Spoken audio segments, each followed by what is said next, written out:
Hello, my name is Niels Berghout. I'm the CEO and co-founder of SourceGeek. In this video, I will give you an example how you get profile data from a LinkedIn basic search. So we have our n8n workflow here, including our node.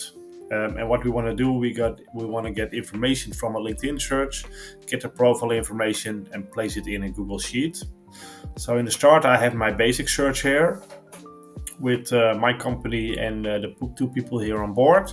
So what I'm basically doing, I'm copying the search URL, going into my workflow, execute my workflow, where I place in the search URL, I press submit. This will execute the SourceGeek node, and what this node is doing is actually extracting profile data from the result page. It loops it through the script to the page. There's a bit of script here, creating an array with results, and that is basically like feeding the Google Sheet here.